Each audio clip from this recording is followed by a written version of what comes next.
All right, we are here at my outdoor urban worm bag, and this looks very different than the last time we were in here because what I'm doing now changes everything. The last time we were in here, we had a newspaper covering all this and we had some water bottles, etc. But as you can see, this is topped with shredded cardboard, and that's because we have been feeding every other day or so. So let's go ahead and kind of dig inside and see how things are going because we did put a huge feeding in the last time you saw us, but then we kind of switched over to feeding every day. And as I come in here, I'm starting to see what we fed about 2 days ago, and that is some watermelon. But let's go ahead and review that first big feeding that we put in here about 53 days ago. Of course, we started with a bunch of shredded cardboard. Then we dripped in some sourdough starter discard, followed by the temperature sensor, watermelon, a lettuce stalk, pepper top, broccoli stalk, avocado shells, shrimp shells, along with lots of other various small vegetable food scraps. Then we put in an old threadbare sock. Next, we added some tangerine slices, a whole banana, and a bigger watermelon piece. And then we added a strawberry top, apple core, broccoli stalk, and even more strawberry tops on top of that sock. Finally, we put in more tangerine slices, watermelon, and a banana half, followed by worm chow, coffee grounds, and eggshell grit. And of course, we buried it up with shredded cardboard that we sprayed down with water. And since it is summer, we also added ice balls and some newspaper. Now, I'm not expecting the first food scraps that we are encountering to be gone. And,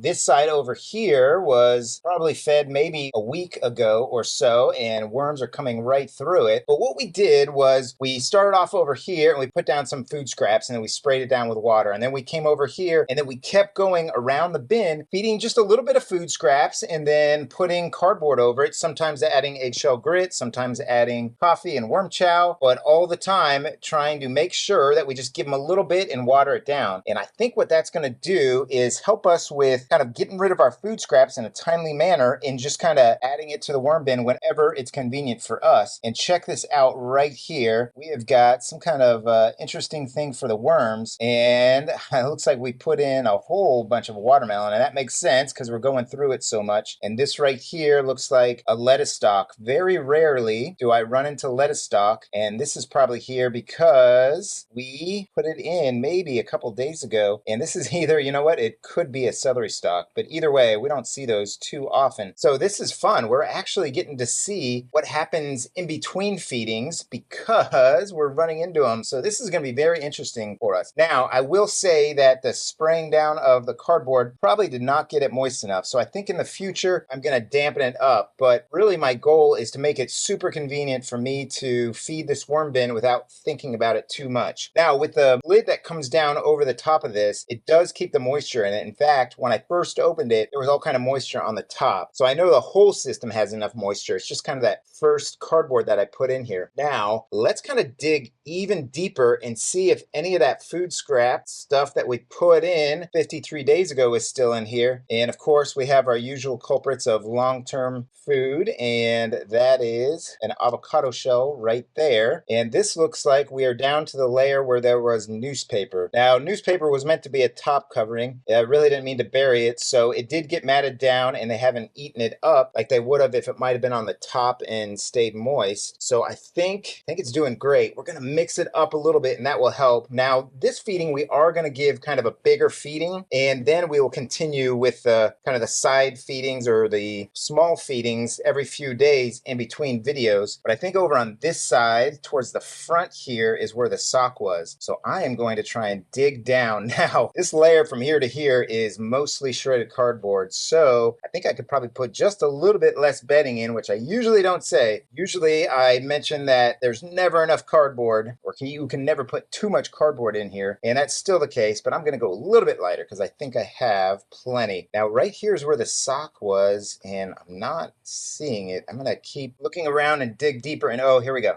I think this right here is what we're looking for, and it does not seem to be worn down at all by the worms. I mean, we've got some on top of it, but none of them are trying to make it through the threads.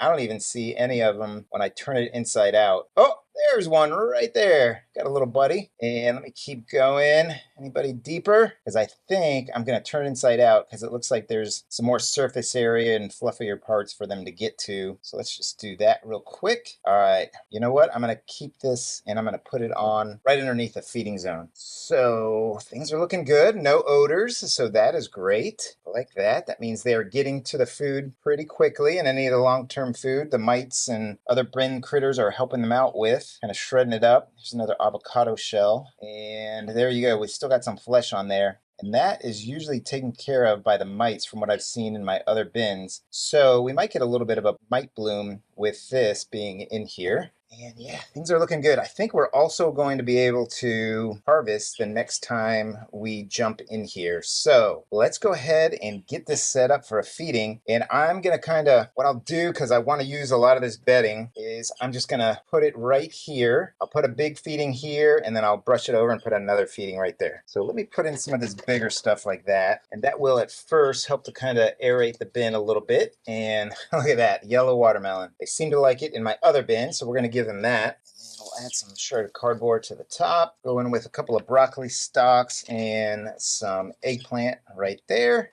Perfect. I think that's enough for that side. And then again, we're going to save the stock, but let's kind of dump this over here. Now there's still some pieces of uneaten food, but that's okay. Set that like that because I am going to put a layer right on top, and check it out. Another little worm, semi-worm ball. We'll put them there right there with their watermelon. So yeah, let's set this up just like that. Go in with some mixed vegetables, which also has a watermelon in there, but we got some tomato tops, we got an avocado pit, and it looks like some jalapeno peppers there. We're going to get some more watermelon just like that. And then how about this peach right here? Organic, which means when you buy it from the store, you better eat it pretty quick, and we didn't, and that sticker will come off as the worms eat around it. So there we go right there. Now let's put in some of our worm chow, which for me in this batch is just some steel cut oats and confectioner's sugar, just like that. And then we'll give them a lot of coffee. I need to get rid of this. I'm always saying this, and when I have too much, I'll just go into my regular compost and dump it in there, but I do want to start giving them more of the coffee. Coffee's a great food source for them because it is shredded very finely. It can heat up the bin, but we monitor this pretty good and keep it at a good temperature. And you know what? Speaking of that, I did not get the temperature sensor. I didn't dig deep enough in there, so it might come out in a harvest. Then we'll go in with some eggshell grit. Now, as I was digging in, I did feel some of the grit, so that's good. This bin does have plenty of it in here, and the worms seem to enjoy it because it's one of the first things they come and get when I do my time lapses. All right, I'll add some more of these toilet paper rolls here, and then we'll dump in some more shredded cardboard just like that and kind of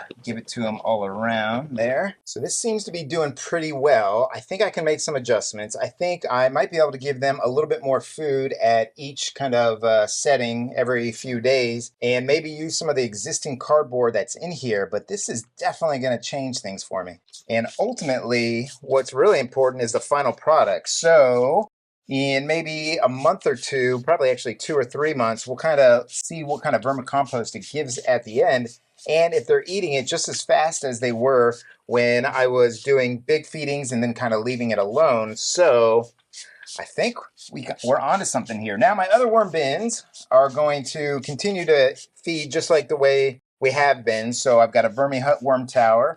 I've got a tiny traveling worm bin.